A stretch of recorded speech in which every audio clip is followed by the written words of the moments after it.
Hello, my name is David Bauer. This is my Change and Innovation project for EDCI 633. Basically, this project is a hypothetical presentation that I would give to a school board, specifically at the Montpelier School District, on the goal of achieving a one-to-one student-to-device ratio in the school, and also on making our school more of a more online learning and more technology-based learning than it is currently. To start out,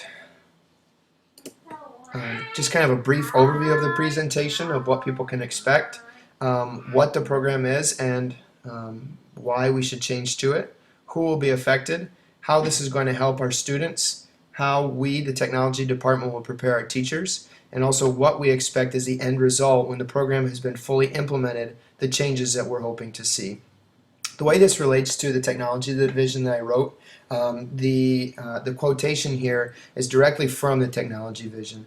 I haven't proposed this to anyone yet or given it to anyone, but I do hope to maybe bring this to the attention of the technology department, talk to them about the fact that a lot of teachers I don't think really know what the vision is, and so to kind of give an overview here, technology would be the driving force of lessons.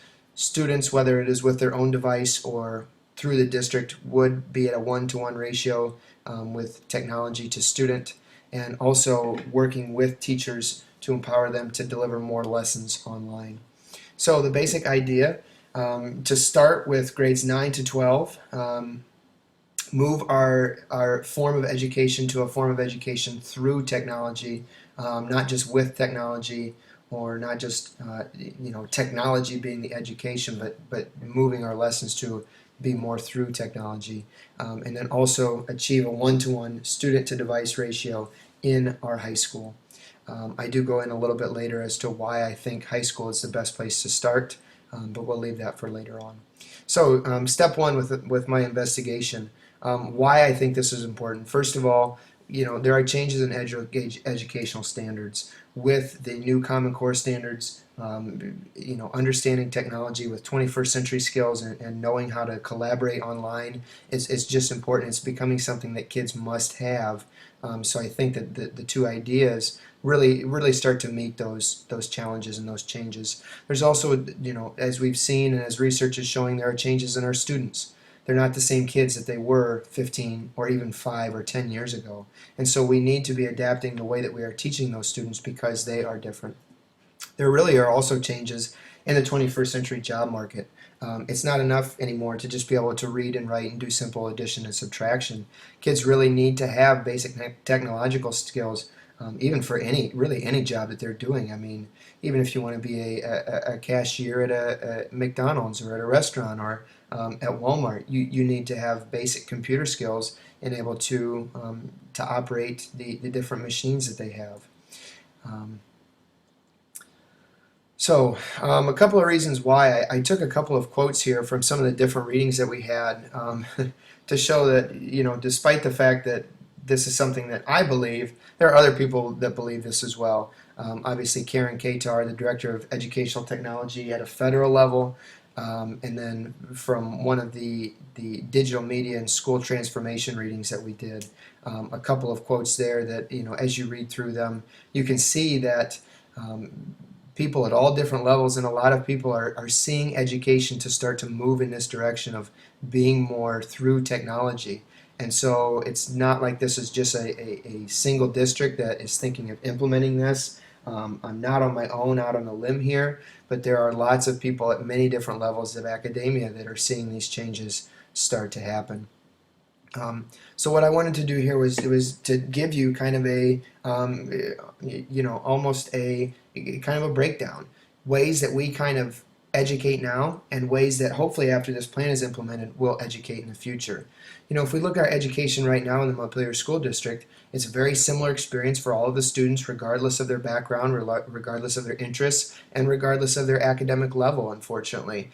It's very difficult to personalize our levels because very few teachers in the district are using any kind of technology, which does make it a little bit easier to differentiate the lessons and to personalize those based on the students' interests and their either challenges or the things that they are more advanced at. Our lessons currently are fairly old school. They're primarily teacher-led lessons, and all learners pretty much move at the same pace. You don't really have a group who can move ahead and work ahead if they need to, or a group who can slow down a little bit. We kind of all go through the text and the information at the same pace, and if some kids could go faster or some need to go slower, unfortunately, the way education works right now, that's not happening as much. So the goals, as you look kind of over at the right side here, in the future or after we kind of implement this online learning and this one-to-one device ratio, or learning more through technology, students can work anytime and anywhere now. It doesn't matter as long as they have internet capabilities, or they can download things and work without internet at home even. There are more chances for them to do the work and complete the work. It's also much easier to differentiate the student experience, not only the types of lessons and difficulties that they are using, but it's also easier just to differentiate the styles that kids will be using and the ways that they learn. We can hopefully more adjust and personalize to each student. And really, there are a number of advantages that this gives to staff members. If you're using, let's say, an online learning management system, we'll just use Moodle as an example. If you're using Moodle for any true-false assignment, any matching assignment, any multiple choice, Moodle will grade these for you. And so it's taking work away from you as a teacher and is benefiting you in that way. So as far as kind of what direction I envision us going, our district has already purchased a fairly large number of Chromebooks. And so to move forward towards this kind of one-to-one device ratio, I'll go into this a little bit more in a later step, but it's, I think, going to be done through purchasing more Chromebooks. And here are a few reasons. First of all, the cost. We are a very low income district, and while I know there are better options out there, I think Chrome gives you a lot, Google Chrome and the Chromebooks give you a lot of capabilities that they're just very cost effective. And they're also lightweight, easy to transport, going to be easy for the kids to move around with. Secondly, the supply. As I said, we've already purchased a large number of them, so it is something that we can, a program that we can continue to have more of in the future. And then lastly, the capabilities of them. The capabilities of Google Drive, while not perfect, there's just so much that you can do with it. And even if a teacher was to use only Drive, there's so much that they could utilize these Chromebooks for. But now they also give you the capability to do research, to use different online learning management systems. So that's kind of the direction I envision us continuing to go as far as school purchases. Some potential challenges that I would outline to the Board of Education is, first of all, there definitely could be resistance from staff members. There are probably a lot of staff members who have been doing things the same way for whether it's 2 years or 5 years or 15 years. They've got lessons that they like, that they're comfortable with, and it does take a certain amount of risk to move outside of that comfort zone and to try something new. Secondly, professional development.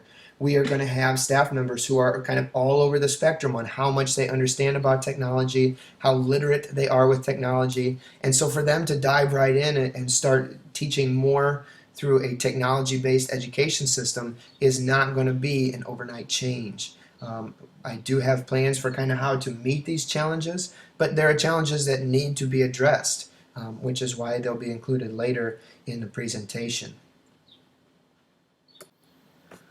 So, to address the first of these challenges, we'll start with resistance.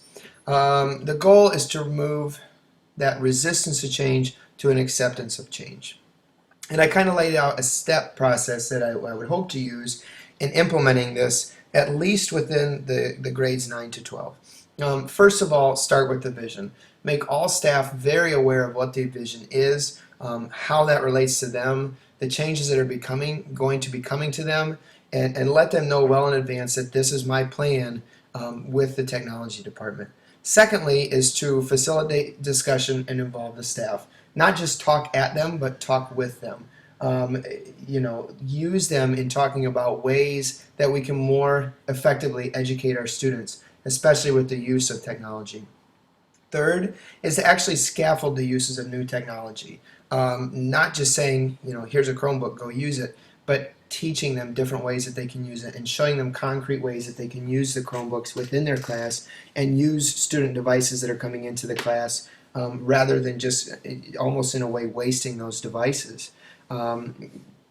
Fourth and fifth, I really want to use a lot of transparency throughout this process and throughout this change in the high school. Anytime trying to facilitate discussion, but really helping teachers to feel like they can come in at any time to talk with me, and always telling them and notifying them about things that I'm working on. And then lastly, with this step process, I plan on this probably taking anywhere from 2 to 4 years, just depending on how long the different steps take and depending on how quickly it catches on. I don't think that this is going to be an overnight change, and to really change the climate in a school,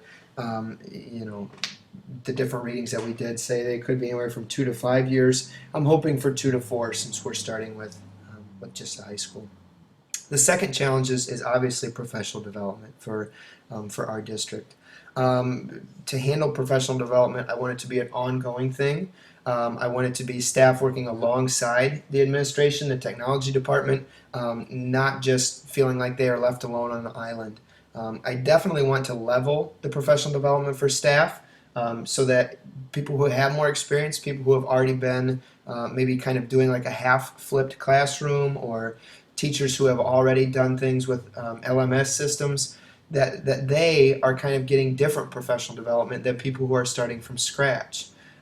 One way that I kind of plan on doing this is actually an online professional development training, because it is a lot easier to differentiate in that way based on their abilities. And then really using focused professional development that gets us closer to our goal of doing more of our education through technology, not just doing random professional developments, but really making them focused on getting towards that goal of improving our educational system. Ways that I'll measure success. First of all, are our teachers using technology in their education? If they're not, obviously the program isn't a success. Are our students gaining valuable 21st century skills? Are they actually learning the content? Because you can learn 21st century skills but not actually learn the Common Core content that you need to in reading, writing, math, science. And so we can look at that through our SLO results and know that our students are achieving growth, are doing better. And then also, are staff members embracing technology, or does it seem like they're just kind of doing this to do what they feel like they have to? In step 2, we'll look at some of the goals, who the stakeholders are, participants in the plan, and then participants over time. So, goals. The first goal, obviously, to reach a 1-to-1 student-to-device ratio. The plan is to do that both through bring your own device and school-provided devices, with also a school tech fee. And I'll go into a little bit more of that later on in the purchasing portion of the presentation. A goal is education through technology, not just with technology, using Google Drive, using learning management systems, and then also having increased student engagement in the education, not just students being taught at, but more involvement for them. And then also, are our students being prepared for those 21st century skills that they need in collaboration and technology and critical thinking? The stakeholders, there are really a lot of them. Obviously, this is going to affect the way that students are being educated. It's going to affect that way that teachers are doing the educating, and they're going to really have to make a change in their pedagogy and the way that they are doing things. It's going to affect administrators, because administrators are going to have to understand more about educational technology pedagogy and understand that as they are completing their evaluations. Obviously, this will affect parents, because parents are going to need to understand what their kids are doing on the computers and on their devices, and so it's going to affect what parents are seeing at home, and it's going to affect the technology department as a whole. When you have more devices, when you have more infrastructure needed, then you're going to see a lot more of a strain or a stress on the technology department as a whole.